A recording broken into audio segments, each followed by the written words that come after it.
Hello दोस्तों, मैं शिवकाप सिंह आप सभी का स्वागत करता हूं आपके अपने चैनल सिद्धि मंत्रा एजुकेशन में। आज से हम स्टार्ट करने वाले हैं 2022 और 23 सत्र में क्लास 10th की तैयारी, क्लास 10th बोर्ड की तैयारी। ठीक है, बोर्ड एग्जाम की पूरी तैयारी करेंगे। तो फिलहाल आज के लिए हम आज पढ़ने वाले हैं रासायनिक अभिक्रिया एवं समीकरण, जो कि हमारे क्लास 10th में साइंस का चैप्टर नंबर 1 है।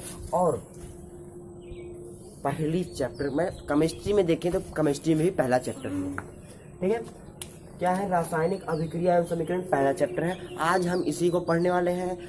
2-3 पार्ट 4 पार्ट्स में इसको खत्म कर लेंगे। उसके बाद हम साइंस में कुछ और पढ़ेंगे, तो फिजिक्स पढ़ेंगे या बायोलॉजी पढ़ेंगे या फिर केमिस्ट्री का दूसरा चैप्टर पढ़ेंगे, जैसा कि आप सभी बताएंगे। ठीक है, उसके बाद हम बोर्ड की तैयारी करेंगे, तो मतलब मैथ्स भी तैयार करेंगे और भी सब्जेक्ट्स को तैयार करेंगे। तो पहले तो हम यहाँ पर आज साइंस पढ़ने वाले हैं, तो मन लगाकर ध्यान से यहाँ पर सब कुछ पढ़िए। ध्यान से जो कुछ यहाँ लिखा है आप अपने नोट्स में भी लिख सकते हैं, कोई दिक्कत नहीं है, सब कुछ सही से यहाँ पर लिखा हुआ है। ठीक है, तो आइए स्टार्ट करते हैं। सबसे पहले हम अपने चैप्टर के नाम से शुरू करते हैं। चैप्टर का नाम है रासायनिक अभिक्रिया एवं समीकरण, केमिकल, इसको इंग्लिश में कहते हैं केमिकल रिएक्शन एंड इक्वेशन। अब बात है ये समीकरण जो शब्द आया है, ये समीकरण शब्द कहा था, क्योंकि समीकरण तो हम मैथ्स में पढ़ते हैं, तो समीकरण ये केमिस्ट्री में कहा गया। इस समीकरण का मतलब है ना रासायनिक समीकरण, समझिए, रासायनिक अभिक्रिया एवं रासायनिक समीकरण। रासायनिक समीकरण से मतलब यहाँ पर ये है, एक समीकरण है लेकिन रासायनिक विज्ञान का समीकरण है, इसमें कुछ केमिकल्स का समीकरण होता है। ठीक है, तो सबसे पहले देख लेते हैं कि अभिक्रिया क्या होती है। रासायनिक अभिक्रिया में अभिक्रिया क्या होती है, तो अभिक्रिया के बारे में हम पिछली कक्षाओं में पढ़ चुके हैं, 7th 8th 9th कुछ में भी पढ़े हो, कि रासायनिक अभिक्रिया वह होती है जिसमें किसी नए पदार्थ का निर्माण होता है। 2 प्रकार के होते हैं, भौतिक परिवर्तन, रासायनिक परिवर्तन के बारे में आपने पढ़ा है ना, भौतिक परिवर्तन, रासायनिक परिवर्तन। तो वैसे यहाँ पर पढ़ना है रासायनिक अभिक्रिया। ठीक है, तो हम यहाँ पर डायरेक्ट देखते हैं रासायनिक अभिक्रिया क्या होती है। ठीक है, तो हम रासायनिक अभिक्रिया की परिभाषा को यहाँ पर देख रहे हैं कि 2 या 2 से अधिक पदार्थ मिल करके, बहुत ही आसान परिभाषा है, एक ही बार में याद होना चाहिए आपको। 2 या 2 से अधिक पदार्थ मिल करके, ध्यान से देखिए, 2 पदार्थ या उससे अधिक भी हो सकता है। ठीक है, मिल करके आपस में मिल रहे हैं, किसी एक या एक से अधिक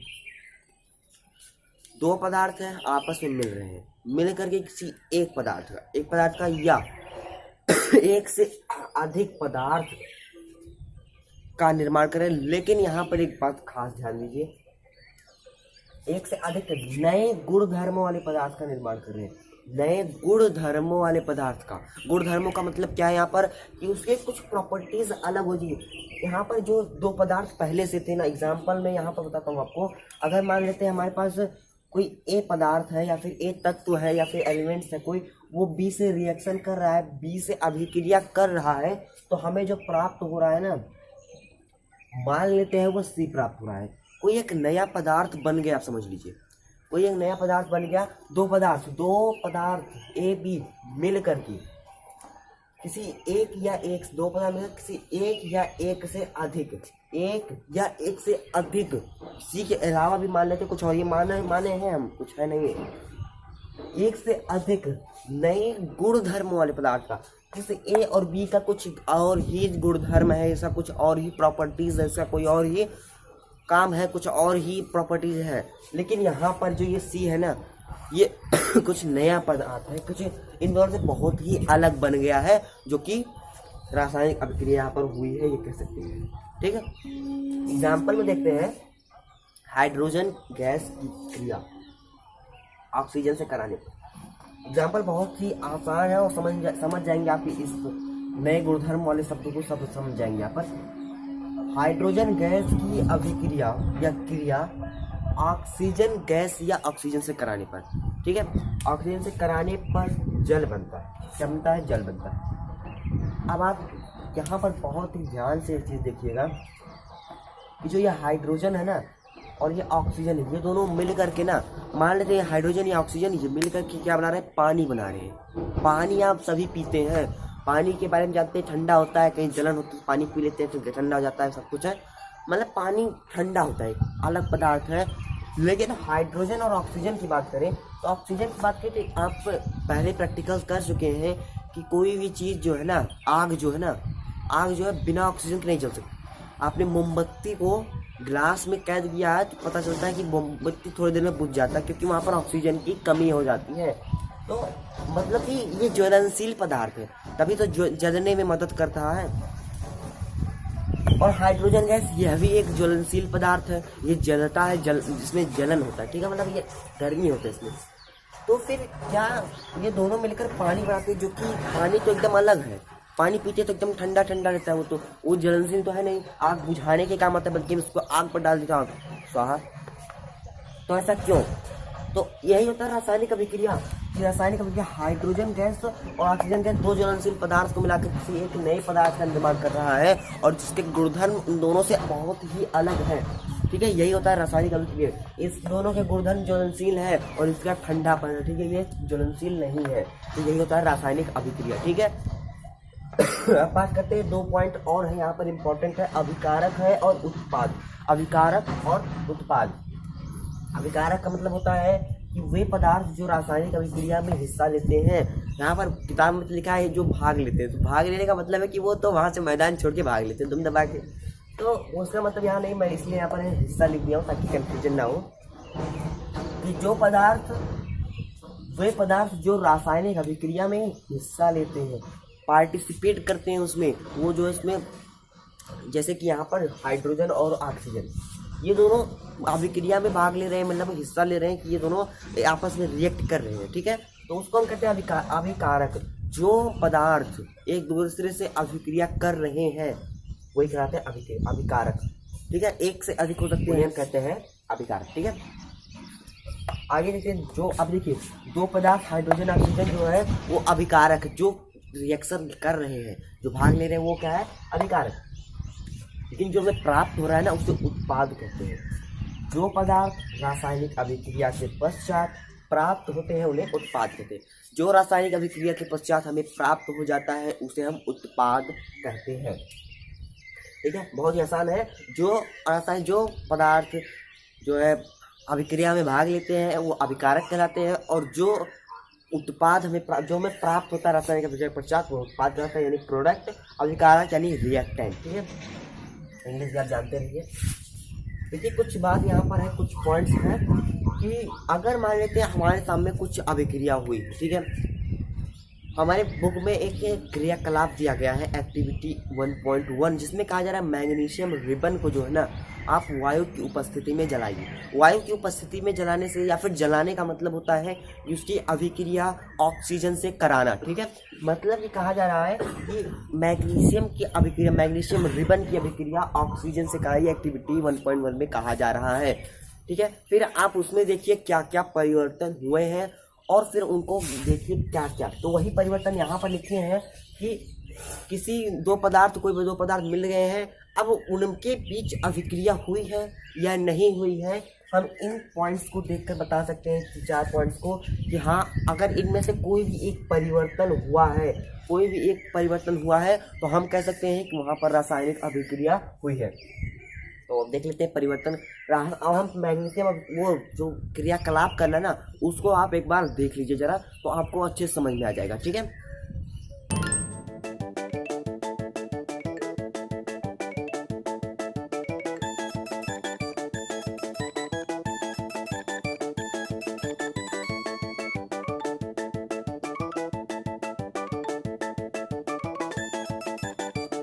देखिए दोस्तों, हमने जब उसको रिएक्शन को देखा तो उसमें देखिए पहले तो बहुत ही ज़्यादा प्रकाश निकला, हम उसको जला रहे हैं ना, बहुत ही ज़्यादा प्रकाश निकला, ठीक है। और क्या निकला? बहुत ज़्यादा लाइट हुआ, बहुत ज़्यादा धुआं निकला, गैस उत्सर्जन, बहुत ज़्यादा धुआं वहाँ पर निकल रहा था, ठीक है। तापमान, जब इतना ज़्यादा प्रकाश था, उतना ज़्यादा गर्मी थी, तो वहाँ पर तापमान भी बहुत ज़्यादा रहा होगा, ठीक है। उसका रंग में भी परिवर्तन हो सकता था, लेकिन वहाँ पर तो नहीं हुआ था रंग परिवर्तन, लेकिन हो सकता था, ठीक है। अवस्था में ये परिवर्तन हो गया था, क्योंकि वो रिबन जो था ना एकदम ठोस था, एकदम ऐसे लंबा सा था, लेकिन जब वो हुआ राख बन गया ना, तो राख तो मतलब कुछ और है ना, तो कुछ तो परिवर्तन हुआ अवस्था में ना। लेकिन अगर कुछ इन चारों में से एक होता है, तो 4 क्या है? अवस्था में परिवर्तन, यानी वही अगर सॉलिड से लिक्विड या लिक्विड से गैस हो जाता है तो वो अभिक्रिया कहलाता है। मैग्नीशियम रिबन वाले तो हम नहीं कह सकते, लेकिन तब भी कुछ परिवर्तन वहाँ पर हो जाता है। ठीक है, रंग में परिवर्तन, रंग में भी देख सकते हैं वहाँ पर एकदम लगभग रंग तो एक ही था, लेकिन तभी राख का रंग देखिए और रिबन का रंग देखिए तो कुछ अलग भी था जरूर। ठीक है, गैस का उत्सर्जन, गैस देखिए वहाँ पर बहुत ज़्यादा मात्रा में गैस का उत्सर्जन हुआ था, धुआं बहुत निकला था। ठीक है, तापमान में परिवर्तन, जब उसको जलाया था तो वहाँ पर बहुत ज़्यादा तापमान भी उत्पन्न हुआ था। वो आपने नहीं महसूस किया था, लेकिन मैंने महसूस किया था कि हाँ वहाँ पर तापमान भी बना हुआ है। ठीक है, तापमान भी वहाँ पर उत्सर्जित हुआ है। मतलब ये चार चीज़ें अगर किसी भी रासायनिक अभिक्रिया में या फिर किसी दो पदार्थों के बाद क्रिया होने पर ये चीज़ हो रहा है तो हम तुरंत कह देंगे कि वहाँ पर रासायनिक अभिक्रिया हुई है।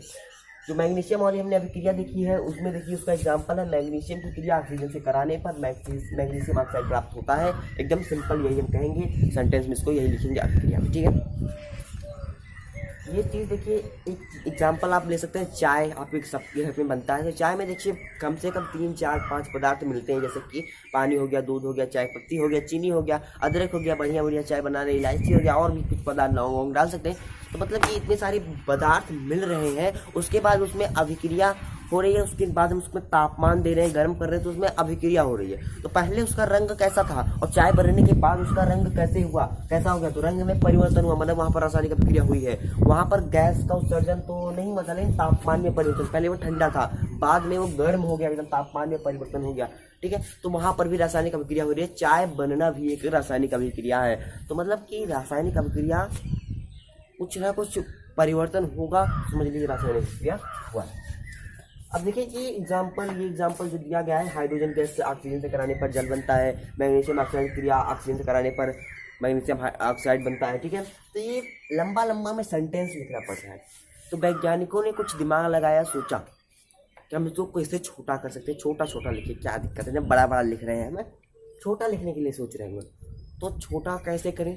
तो उन्होंने दिमाग लगाया कि हम अब समीकरण बनाएंगे। यहाँ पर जो हमने समीकरण लिखा है ना, यही आप यहाँ पर समीकरण पढ़ना है।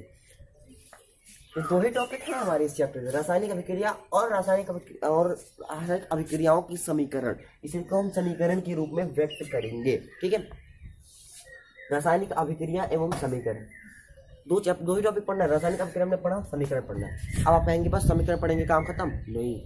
रासायनिक अभिक्रिया के 6-7 प्रकार होते हैं, मेन तो 5 होते हैं, उसके अंतर्गत 2-3 आते हैं, वो सब भी हमें पढ़ना पड़ेगा, और वहीं उसी में से ज़्यादा मेन होता है। ठीक है, तो आइए मैं इसको यहाँ पर मिटा देता हूँ, और मिटाने के बाद मैं इस पर और भी लिख लेता हूँ, और लिखने के बाद जो है रासायनिक समीकरण के बारे में समझते हैं कि हम एग्जाम्पल्स को छोटा छोटा कैसे लिख सकते हैं समीकरण के रूप। दोस्तों देखिए यहाँ पर पूरा लिख लिया है रासायनिक समीकरण के बारे में। रासायनिक समीकरण देखिए मैंने आपको बताया, किसी भी चीज़ को संक्षिप्त रूप में लिखने के लिए हम रासायनिक समीकरण का उपयोग करते हैं। वो यहाँ पर लिखा है कि किसी रासायनिक अभिक्रिया को संक्षिप्त रूप से लिखने के लिए रासायनिक समीकरण का प्रयोग करते हैं। बहुत ही सिंपल है। देखिए इसको 2 तरीके से लिखा जाता है। पहले शब्द समीकरण, वैज्ञानिकों ने पहले सोचा ना, आप इस नीचे वाली चीज़ को मत देखिए, ठीक है। पर देखिए तो वैज्ञानिकों ने सोचा कि रासायनिक अभिक्रिया है जो संक्षिप्त रूप में लिखा जा रहा है, ठीक है। अब यहाँ पर हम पहले शब्दों के माध्यम से उन्होंने क्या किया कि हमने पहले क्या लिखा था, मैग्नीशियम की अभिक्रिया ऑक्सीजन से कराने पर, हमने क्या लिखा था, मैग्नीशियम की अभिक्रिया ऑक्सीजन से कराने पर मैग्नीशियम ऑक्साइड प्राप्त होता है। क्या लिखा था, मैग्नीशियम की अभिक्रिया। यहाँ पर की अभिक्रिया की जगह हमने क्या लगा दिया, प्लस लगा दिया। ऑक्सीजन से कराने पर के जगह तीर लगा दिया। मैग्नीशियम ऑक्साइड प्राप्त होता है गायब, मतलब कि प्राप्त होता है, अभिक्रिया कराने पर प्राप्त होता है की जगह हमने एरो लगा के लिख दिया। हाँ ये प्राप्त हो गया हमें। कब प्राप्त हुआ, इन दोनों को जोड़ने पर, मैग्नीशियम और ऑक्सीजन को जोड़ने पर समझ लीजिए उनके बीच अभिक्रिया हुई और हमें प्राप्त हो जाएगी। शब्द समीकरण के इन शब्दों द्वारा उन्होंने बता, इसको आप लिख सकते हैं शब्दों द्वारा बनाए गए समीकरण को शब्द समीकरण कहते हैं। अब देखिए दूसरा ढांचा समीकरण। अब देखिए वैज्ञानिकों ने सोचा कि ये तो टॉपिक बड़ा है थोड़ा सा, मैग्नीशियम प्लस ऑक्सीजन बराबर मैग्नीशियम ऑक्साइड, ऐसे तब तो बड़ा जब रिएक्शन आएगा, केमिकल आएगा तो बहुत बड़ा हो जाएगा। तो फिर सोचा कि हाँ कुछ छोटा करना चाहिए। तो सोचा कि हाँ पीरियोडिक टेबल में हमने देखा है कि मैग्नीशियम को हम Mg लिखते हैं, ऑक्सीजन को O लिखते हैं, इसी तरह से हम इसको भी कुछ लिख सकते हैं छोटा छोटा ना। तो ढांचा समीकरण किसे कहते हैं? पदार्थों के चिन्हों द्वारा लिखा गया समीकरण। अब हम पदार्थ जो हमारे पास है ना, ये जो है ना तत्व, उनके चिन्हों द्वारा लिखेंगे, क्योंकि पीरियोडिक टेबल में आप पढ़ चुके हैं थोड़ा बहुत, तो उसमें आपने देखा है कि चिन्ह होते हैं उनके, आपको याद भी होगा। तो यहाँ पर मैग्नीशियम का Mg लिख दिया, ऑक्सीजन का O2 लिख दिया, और रिएक्शन में हमने MgO यानी मैग्नीशियम ऑक्साइड प्राप्त किया। ये हो गया हमारा ढांचा समीकरण। ये भी बहुत ही आसान है। इसे ढांचा समीकरण को ना हम कंकाली समीकरण भी कहते हैं। अब देखिए इसका कंकाल ही तो है, और ये समझ लिए मांस वांस सहित पूरा तंदुरुस्त इंसान है, और उसके बाद बचा क्या, ये सब कुछ हटा दिया, चिन्ह लिख दिया, ढांचा बन गया एकदम। तो ढांचा समीकरण या कंकाली समीकरण भी कहते हैं इसको। तो बुक में भी लिखा है हमारे, कोई दिक्कत नहीं है। पदार्थों के चिन्हों द्वारा लिखा गया समीकरण जो है ढांचा समीकरण वाला कहलाता है। एग्जाम्पल में आप देख सकते हैं Mg+O2 बराबर MgO, और एग्जाम्पल लिख सकते हैं हम कि H2 यानी hydrogen gas plus oxygen gas यानी O2 बराबर हो जाएगा हमारा H2, यानी कि देखिए आप देखिए ये हमारा हाइड्रोजन गैस है, ये हमारा ऑक्सीजन है, ठीक है, ये हाइड्रोजन है ऑक्सीजन, लेकिन ये पानी है। तो पानी का सूत्र हम जानते हैं हमारा H2O होता है, ठीक है, पानी का सूत्र हमारा H2O होता है, तो इसीलिए H2O लिखा हमने। अगर हम ध्यान दीजिए, अगर सोचिए इसके बाद हमें प्राप्त होगा H2O2 प्राप्त होगा, H2O2 प्राप्त होगा, सही है ना। लेकिन हाँ बात सही है, H2O2 प्राप्त होगा, तो हमने ऐसा क्यों नहीं लिखा, बल्कि पानी का सूत्र तो H2O होता है फार्मूला, ठीक है, लेकिन हाइड्रोजन गैस का फार्मूला H2 होता है, ऑक्सीजन का O2 होता है। तो यहाँ पर हाइड्रोजन तो दो है, लेकिन ऑक्सीजन तो एक है, मतलब कि कुछ लोचा है यहाँ पर कुछ दिक्कत है कि हाँ जो है यहाँ पर हाइड्रोजन तो है, हाइड्रोजन ऑक्सीजन सिर्फ एक है, बल्कि होना चाहिए H2O2, क्योंकि यहाँ पर दो पदार्थ इसी तरह से, तो इधर भी होना चाहिए। मैग्नीशियम में देखिए MgO2 का MgO हुआ है, बल्कि MgO2 होना चाहिए था, लेकिन यहाँ पर ऐसा क्यों नहीं है? तो देखिए इसको हमें संतुलित करना पड़ेगा। रासायनिक समीकरणों को संतुलित करना आवश्यक होता है। क्यों हम संतुलित करना आवश्यक होता है? क्योंकि हम द्रव्यमान संरक्षण का नियम पढ़ चुके हैं।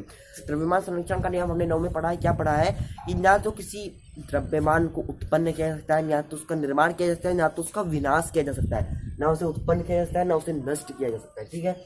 तो मतलब अगर यहाँ पर इतना द्रव्यमान है तो इधर कहाँ गया वो द्रव्यमान, नष्ट क्यों हो गया? अगर मान लेते हैं हमने उसको गर्म किया तो वो वायु में उड़ गया, वो सब उड़ गया, लेकिन तब भी हम उसको लिखेंगे।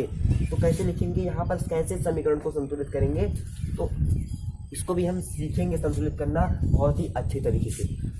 और एक खुशी की बात आपके लिए है कि अब हम इसको संतुलित करेंगे अगले वीडियो में।